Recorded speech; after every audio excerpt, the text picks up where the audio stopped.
Hello everyone, welcome to this session on part 4 of module 1 of Programming Paradigms, course code CS403. In this session, we'll be covering the topics expression evaluation, structured and unstructured control flow, sequencing, selection, iteration, recursion and determinacy.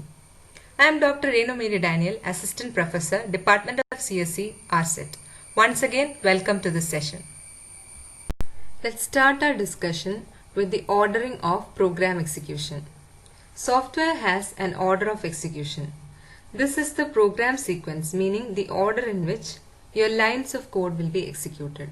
So here in the slide you can see several categories for specifying ordering in programming languages.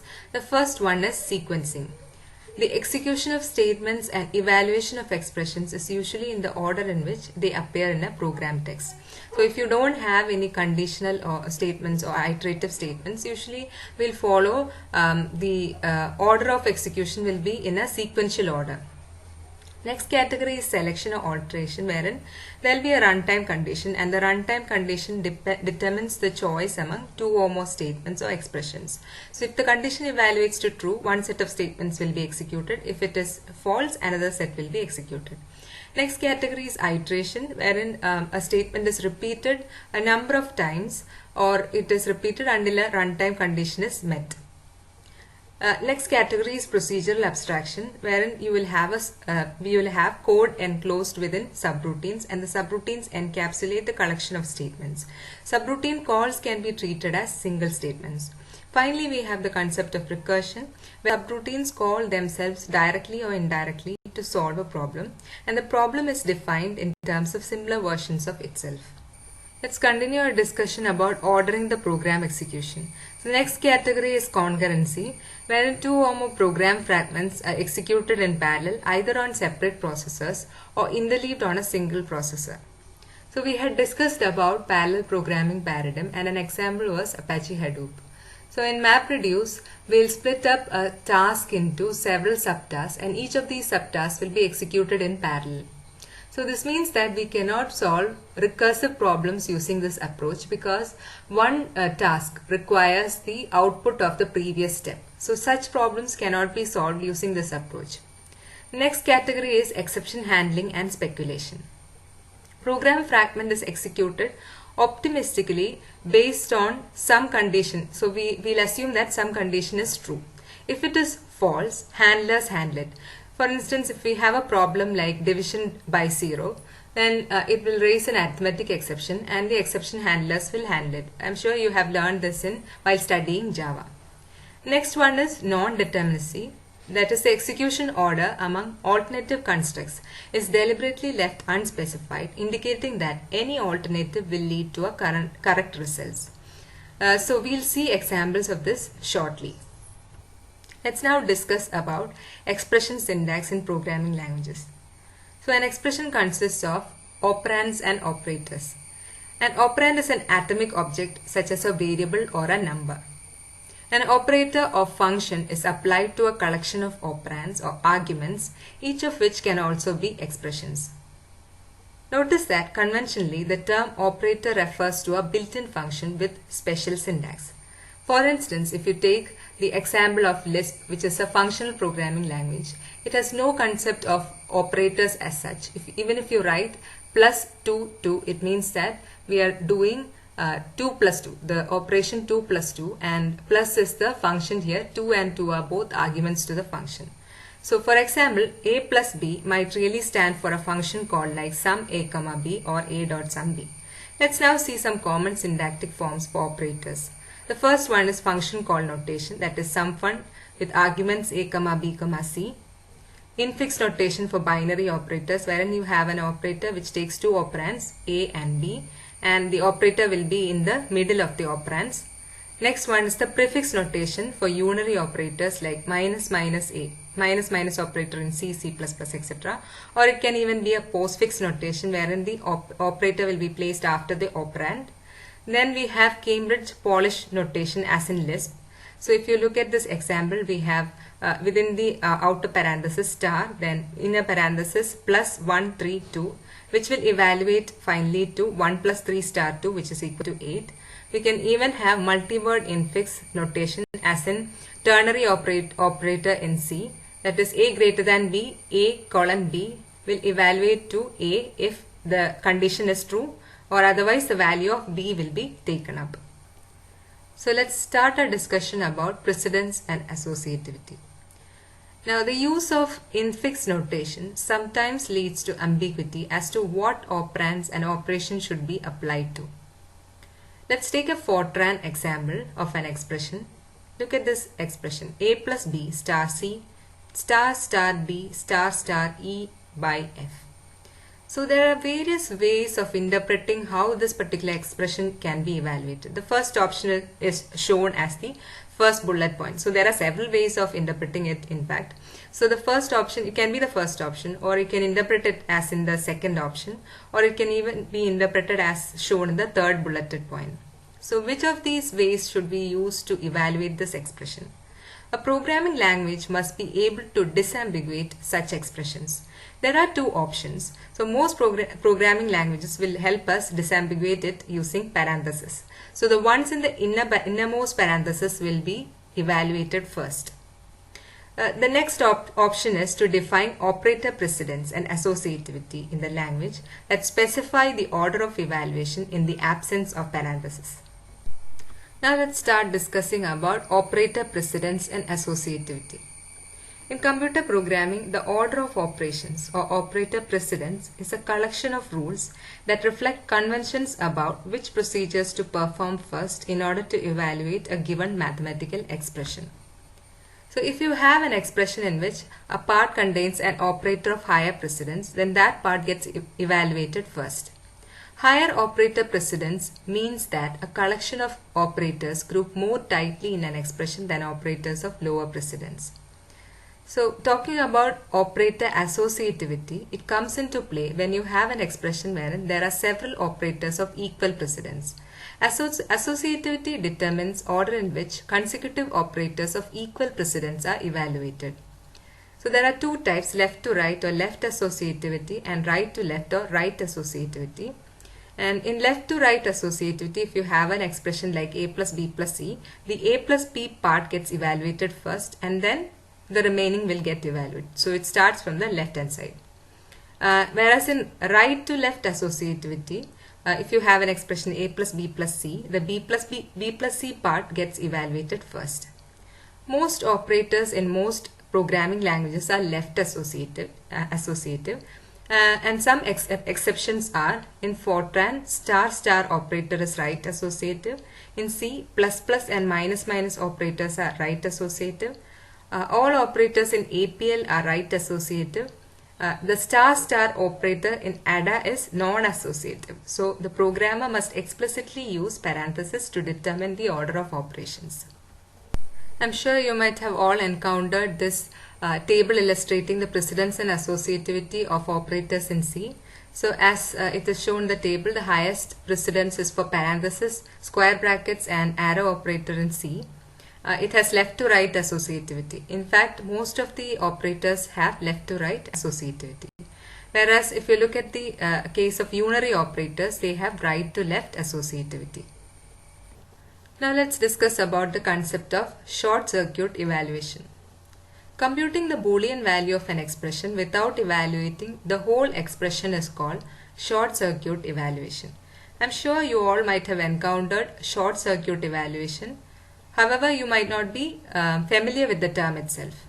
With short circuit evaluation of Boolean expression, the result of an operator can be determined from the evaluation of just one operand.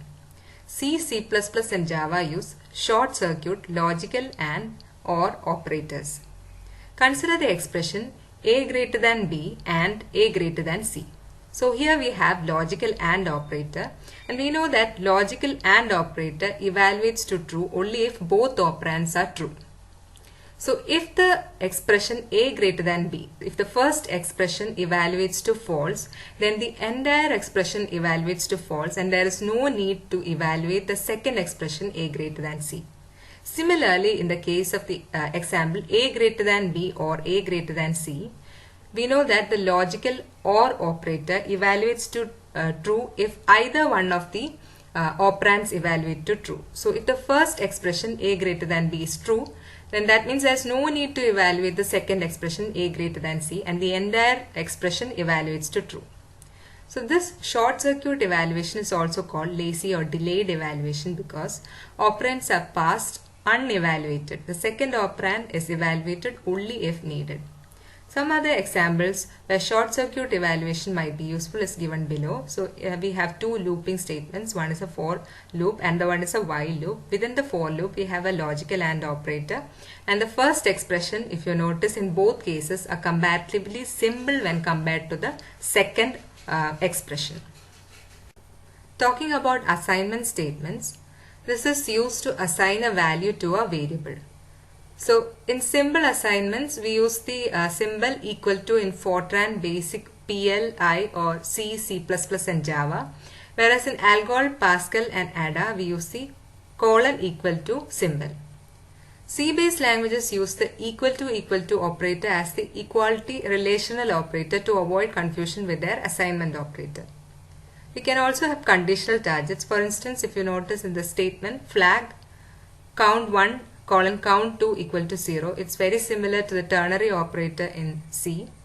So if flag evaluates to true, then count 1 is assigned the value 0, otherwise count 2 is assigned the value 0. We can also have multi-way assignments as in CLU, ML and Perl.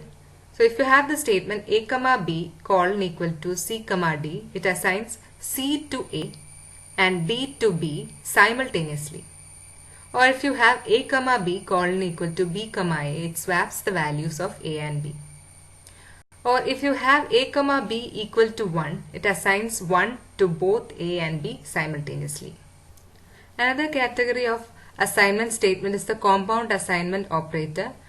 Consider the operators plus equal to, minus equal to, star equal to, modulus equal to, etc. in C-based languages. So there we are doing the operation. For instance, if you have an example like sum plus equal to value, it's essentially performing the operation sum equal to sum plus value. A compound assignment operator is a shorthand method of assignment. The destination variable appears as the first operand in the expression on the right side as in a equal to a plus b. Next category is unary assignment operators. C-based languages include two special unary operators that are actually abbreviated assignments. They combine increment and decrement operations with assignments. The operators plus plus and minus minus can be used either in expression as in sum equal to plus plus count or as standalone single operator assignment statements like plus plus count. They appear as prefix or postfix operators. So consider the example sum equal to plus plus count. So since it is a prefix operator, first the increment happens and the incremented value of count will get assigned to sum. Consider the next example sum equal to count minus minus. Now since this is a post decrement operator, the current value of count will get assigned to sum, then the count value will be decremented. Here is an example C program which illustrates the working of plus plus operator, pre and post increment operators. So I leave it as an exercise to you since you have already learned C programming language. The output is provided towards the right hand side of the slide. You can check the output. Now we'll see what happens when we have an assignment statement like a equal to b. That is, variable a is getting assigned the value of variable b. Left hand side A of the assignment is a location called the L value. The right hand side B of the assignment is a value called the R value. Languages that adopt value model of variables copy values. In Ada, Pascal, C, C++, they copy the value of B into the location of A. So now even though A and B contains the same value, both of them refer to different memory locations. Languages that adopt a reference model of variables copy references. For instance, in Algol, Lisp, Scheme, Haskell, CLU, they copy the reference of B into A such that both A and B refer to the same object. So they have the same value and they both refer to the same location. Java uses value model for built-in types and reference model for classes, as we have discussed while we were talking about object lifetime. Let's now discuss about a very important concept called side effects. An operation, function or expression is said to have a side effect if it modifies some state variable values outside its local environment. So consider this example: a equal to 10, b equal to a plus fun of ampersand a. Here we know that when we call function fun, a is passed by reference. So the address of a is passed, and whatever changes we make to that address a will be reflected throughout the program even if the function fun finishes its execution. So here fun has side effect since it modifies the state variable value outside its local environment. In the presence of side effects, a program's behavior may depend on history, that is the order of evaluation matters. Now consider these examples. In C, we have a variable x initialized as 3. If you evaluate the expression z is equal to x star plus plus x, suppose we are evaluating it from left to right. So first we start with the x value 3 into x plus plus x will evaluate to 4. So 3 into 4. So it will, we'll think that it gets assigned the value 12. But actually, when we apply the concept of operator precedence, we know that first plus plus x will get evaluated. So value 3 will be incremented to 4, and then that incremented value 4 will be evaluating the expression 4 into 4. So the order of evaluation matters. Consider the second example: x is equal to 3, a of x equal to x plus plus. So it's confusing whether we assign the value 3 to a of 3 or to a of 4. Understanding and debugging a function with side effects requires knowledge about the context and its possible histories. Now, when we consider functional languages, they provide referential transparency. That is, functional languages have no side effects. Evaluation of expression always produces same values for same input. And the parameters passed to functional languages, to functions in functional languages are immutable. That is, whenever we pass a function, a parameter to a function, its values cannot be changed. Imperative assignment can introduce side effects while destroying and making the old value unavailable while substituting it with a new one, and this is referred to as destructive assignment. For instance, in C-based imperative languages, when we do the operation x is equal to x plus 1, we are essentially destroying the previous value of x. While in functional languages, they support only single assignments like x is equal to 54. Assignment statements often leads to side effects in imperative languages. Let's consider the statement while ch equal to getchar not equal to end of file, and then a block starts.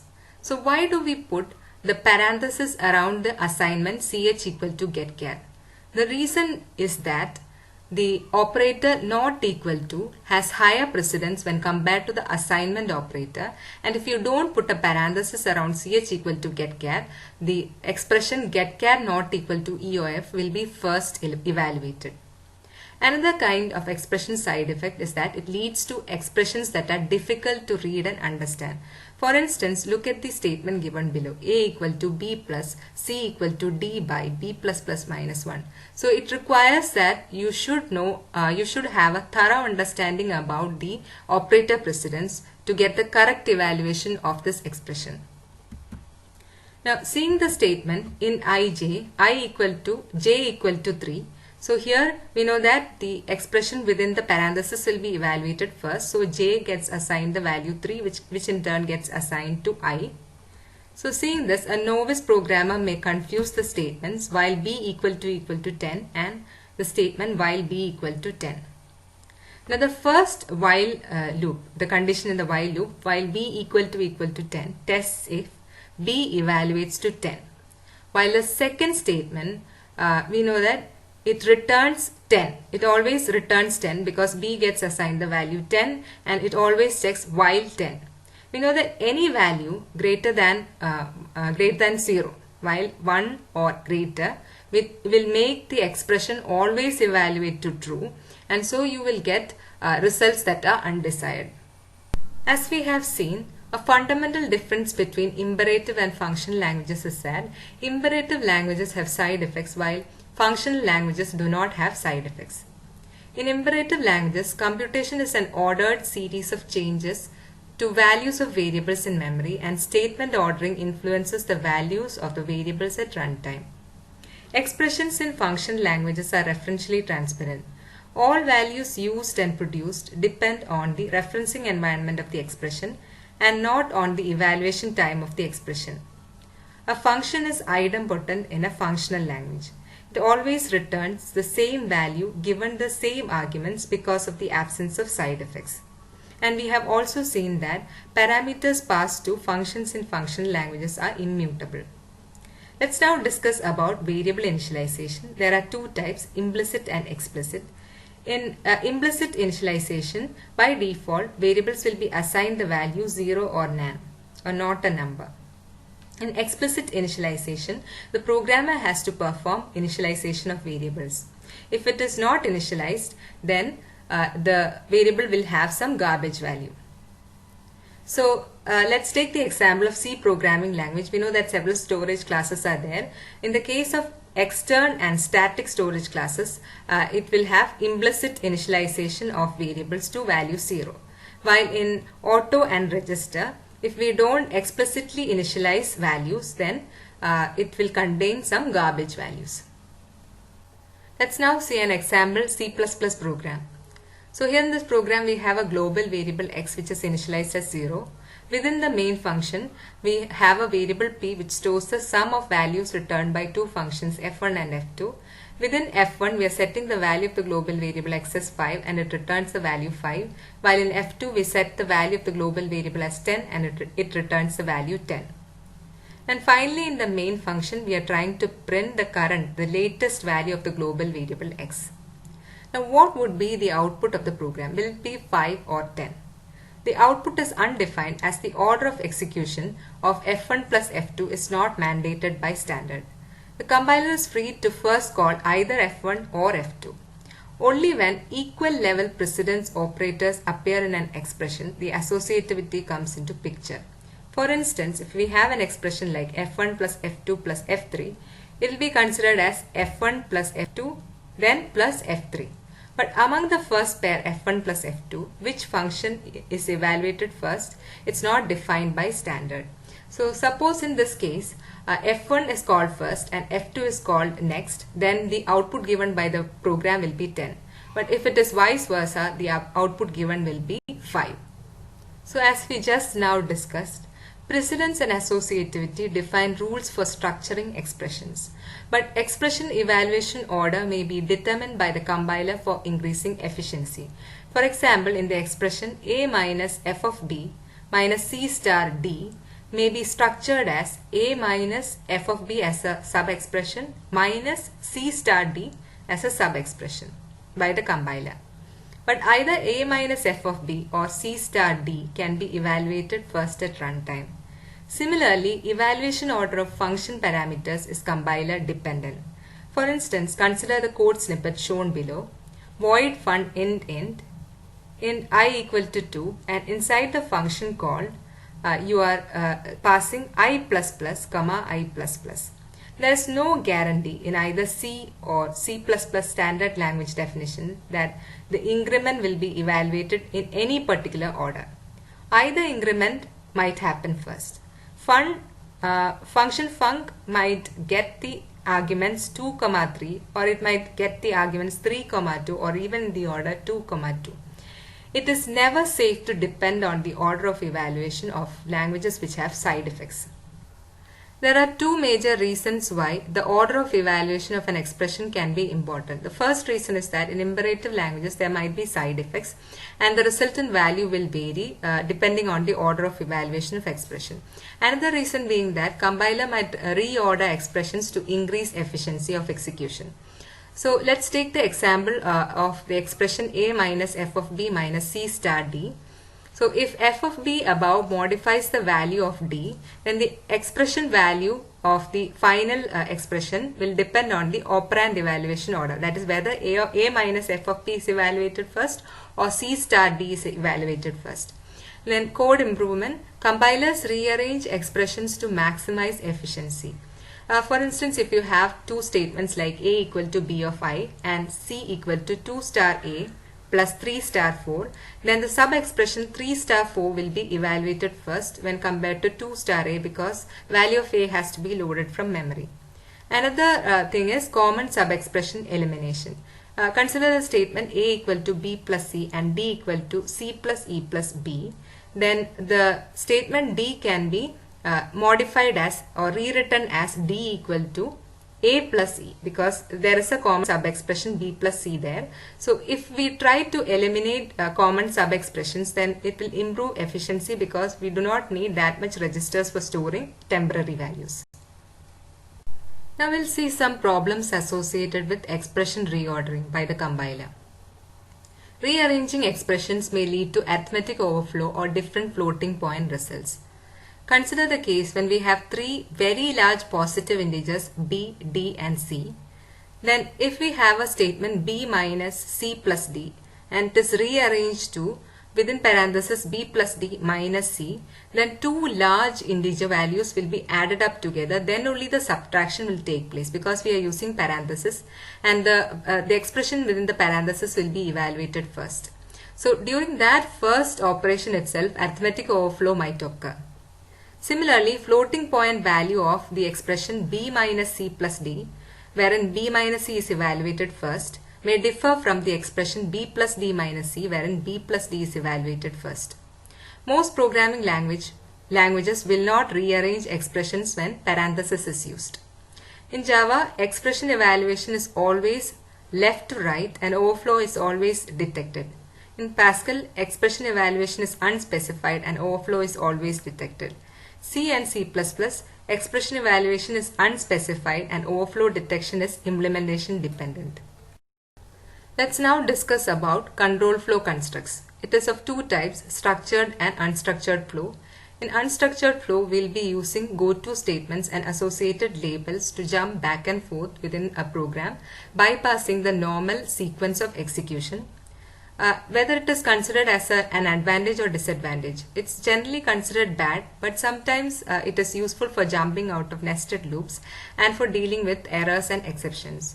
Java has no goto statement, and goto statements sometimes lead to spaghetti code since the control flow goes back and forth in the program. When we talk about structured flow, it includes sequencing, the subsequent execution of a list of statements in that order, selection, if then else, or conditional statements and switch or case statements, iteration, for and while loop statements, subroutine calls and recursion, all of which promotes structured programming. As we all know, in sequencing, a list of statements in a program text is executed in top-down order sequentially. A compound statement is a delimited list of statements, as shown in the example code fragment. A compound statement is a block when it includes variable declarations. C, C++ and Java use curly braces to delimit a block. Pascal and Modular use the keywords begin and end to delimit a block, while Ada uses declare, begin and end keywords. In pure functional languages, order of evaluation is undefined.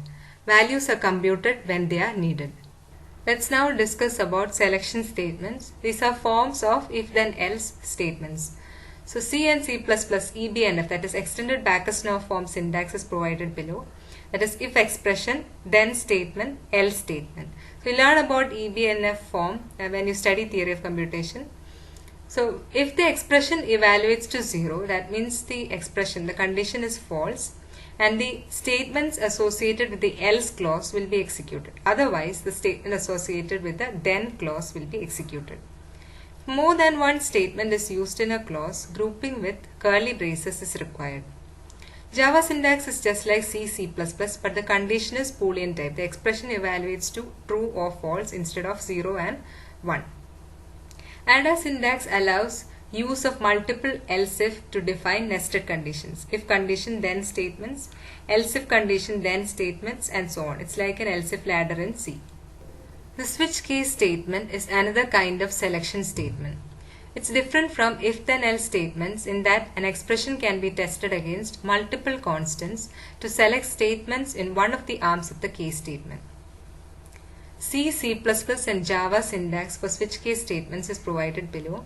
Switch expression within the block of the switch statement, case constant, statements break and so on, and finally default and the corresponding statements. So if the expression evaluates to the constant in the first case, the corresponding statements will execute and the control will be passed to the end of the switch statement. So we'll execute the statements that immediately follow the switch statement. And if none of the cases evaluates to true, then the default statement will execute. The use of switch statement is much more efficient compared to nested if-then-else statements. Now we'll discuss about iteration. An iterative command or loop repeatedly executes a subcommand which is called the loop body. Each execution of the loop body is called an iteration. There are two kinds of iterative commands. Indefinite iteration wherein the number of iterations is not predetermined. Next is the definite iteration wherein the number of iterations is predetermined. Note, sequencing, selection and definite iteration are not sufficient to make a language Turing complete. Either indefinite iteration or recursion is required. We'll see some examples. Now let's see an example for definite loop. In definite loop, the number of iterations will be predetermined. If you look at this, the main function of the C code, you can see that there is a for loop and the loop will execute 3 times. So here in this case, we have a predetermined number of iterations. Now let's see an example for an indefinite loop. Here we have a method called findIt, and within the method we have a local variable count which is initialized as 1. And inside the loop we are checking the condition while not count mod 2 equal to 0 and count mod 3 equal to 0 and so on, count mod 11 equal to 0. If the condition is satisfied, the count value is being incremented. Now this loop continues its execution until it finds the first number that is divisible by 2, 3, 5, 7 and 11. And you can see that the number of iterations of this loop is not predetermined. Iteration statements can also be classified as enumeration controlled loops and logically controlled loops. Both these examples that we saw in the previous slide are logically controlled loops. That is, they repeat a collection of statements until some Boolean condition changes value in the loop. Pretest loops test conditions at the beginning of each iteration. For instance, while loop. Post-test loops test condition at the end of each iteration, like do-while loop. Mid-test loops allow structured exits from within loop with exit conditions. For instance, we will have a do-while loop or some normal looping statement, and within that, if a condition is satisfied, we will exit from the loop using the break statement. Now, in enumeration controlled loops, they repeat a collection of statements a number of times, where in each iteration a loop index variable takes the next value of a set of values specified at the beginning of the loop. We'll see an example. So here in the slide you can see an example for enumeration control loops. It repeats a collection of statements a number of times, where in each iteration a loop index variable takes the next value of a set of values specified at the beginning of the loop. So this concept originated with the do loop of Fortran 1. So it will be like do I equal to 1, 10, 2. Then we have the body of the loop, and the loop ends with the keyword enddO. Variable I here is called the index of the loop. The expression that follows the equal sign are i's initial value, its bound and the step size. So here I equal to 1. So 1 is i's initial value, 10 is i's maximum bound, and 2 is its step size. So during each iteration the value of I gets incremented by 2. Now the body of this loop executes 5 times in this case. So initially I value will be 1, next 3, 5, 7 and 9. So the general form is for I equal to start to end by step do body of the loop. Algol 60 combines logical conditions in its enumeration control loops. However, it is difficult to understand and there are too many forms that behave the same. Let's see some examples. For I equal to 1, 3, 5, 7, 9, do. In this case, the initial value of the iterator I is 1 and the final value would be 9, and the step size, although not explicitly specified, is 2. So this loop is essentially the same as the one that we discussed in the previous slide. Another alternative to do the same would be for I equal to 1, step 2 until 10 do. Yet another alternative would be for I equal to 1, I plus 2, while I less than 10 do. So here in this case you can see the logical condition. Pascal has a more simple design. For id equal to expression do statement, or for id equal to expression down to expression do statement. So the loop can iterate over any discrete type like integers, characters, or elements of a set. Lower and upper bound expressions are evaluated once to determine the iteration range. Counter variable cannot be assigned in the loop body. The final value of the loop counter after the loop is undefined. Now let's see the syntax of enumeration control loops in ADA. ADA for loop is much like Pascal's. Let's see the syntax. For id in expression, which is the lower bound, to expression, which is the upper bound, loop. And then we have a set of statements within the body of the loop, and end loop keyword marks the end of the loop. Another alternative is for id in reverse, expression to expression loop, statements, end loop. Let's see an example for the second case. For I in reverse 1 to 10 loop, ada.integer text io.put I, ada.text io new line, end loop. So here in this case we are going to start printing. So the first line in the body of the loop, it's going to print the value of I, and we'll start evaluating in the reverse order. That is, we'll take the upper bound first and it will print 10 first, then we are going to give a new line, and in the next line we'll print 9, 8, 7 and so on. So you can see the output here. Lower and upper bound expressions are evaluated once to determine the iteration range. And also the counter variable has a local scope in the loop body. It is not accessible outside the loop. Further, counter variable cannot be assigned in the loop body. Notice that in all these cases, for Pascal as well as ADA, the counter variable cannot be modified within the loop. Now let's discuss whether C, C++ and Java have true enumeration control loops. The answer is no. They do not have true enumeration control loops, although the logically controlled for, while, do while statements can be used to create an enumeration control loop. The syntax of for loop would be for I equal to 1, I less than or equal to 10, then we have I plus plus or I minus minus, or you can even specify a step size like I equal to I plus 2 and so on. So here in this case, I iterates from 1 to n by testing the condition I less than or equal to n before each iteration and updating I by 1 after each iteration. Notice that I or n value, n is the upper bound, n value can be modified within the loop. It is the programmer's discretion whether to modify or not to modify I and n in the loop body. So this is why we say that C, C++ and Java do not have true enumeration control loops. Assignments to counter I and variables in the bounds are allowed. Thus, it is the programmer's responsibility to structure the loop to mimic enumeration control loops. Now we'll see some issues associated with enumeration control loops in C or C++. Now consider the C code fragment given below. Hash include limits.h main int I for I equal to 0, I less than or equal to inmax I plus plus. Here inmax is the maximum positive admissible value for integer data type in C or C++. So during the last iteration of this loop, I value becomes equal to inmax and the body of the loop gets executed. Next time I value gets incremented to inmax plus 1. Now the value of I overflows and it becomes a large negative integer. Now in C or C++ it is easy to make a mistake by placing a semicolon at the end of the loop. So consider the following code fragment: I equal to 1 while I less than 10 semicolon I plus plus.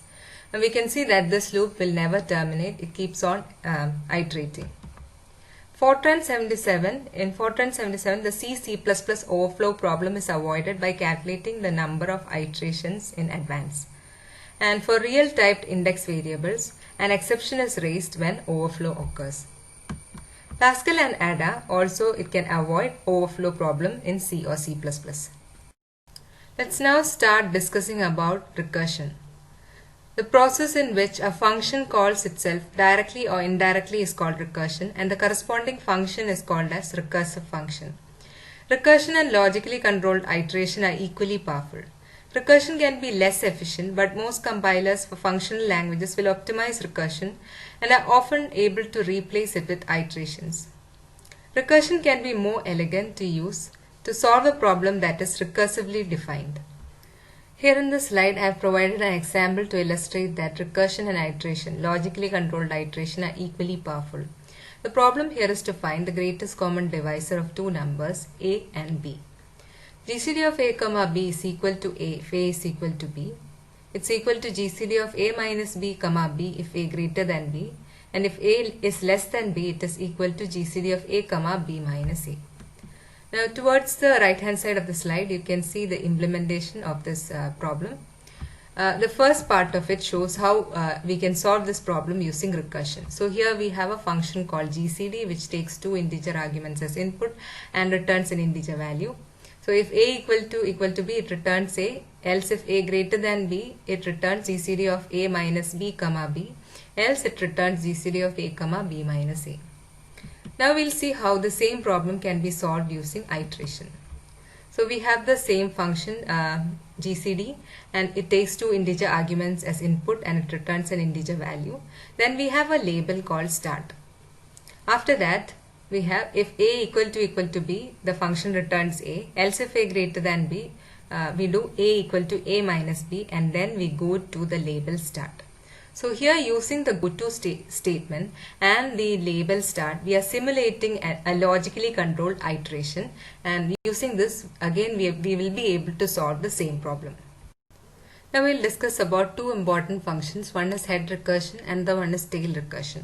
A function is called head recursive if the recursive call is made before it performs its own task. If recursive call happens at the beginning of a method, it is called head recursion. The method saves its state before jumping on to the next recursive call. So consider the code fragment given here. The problem is, given an integer n, print the sequence of integers up to n. So we have a method called head which takes an integer argument n as input. And if n equal to 0, the function simply returns, else it recursively calls head of n minus 1. And there is a statement you can see, system.out.println of n. And this statement will be executed only after the recursive call finishes. This is called head recursion. Now let's see the visualization using the stack memory region. Suppose this method head was called from the main function with the argument value n equal to 3. So initially in the call stack, the stack frame or the activation record of the main along with its return address and the local variables will be pushed onto the stack. And after that, since we are calling head with the value 3, the activation record of that particular instance of the function call will be pushed onto the stack. So head of 3, return address of that function with the value of the argument will be stored onto the stack. So we know that n value equal to 3. So the statement if n equal to 0 becomes false, and we go to the else part. And now we'll recursively call the function head again with the value 2. So the parameter passed is now 2, and in this particular call we haven't executed the statement system.out.println of n. So now above the activation record of head of 3, the activation of record of head of 2 will be pushed on, and we'll also store the return address as well as the value of the local value of the parameter n, that is n equal to 2. Again we'll be recursively calling head of 2 minus 1, which is head of 1, and so we'll store the activation record of head of 1 above the activation record of head of 2 with its return address and the value of the parameter.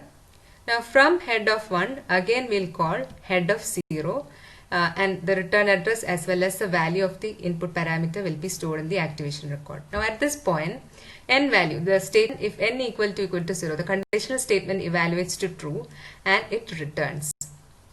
When the recursive call to the function head of 0 finishes, its activation record will be popped out of the call stack.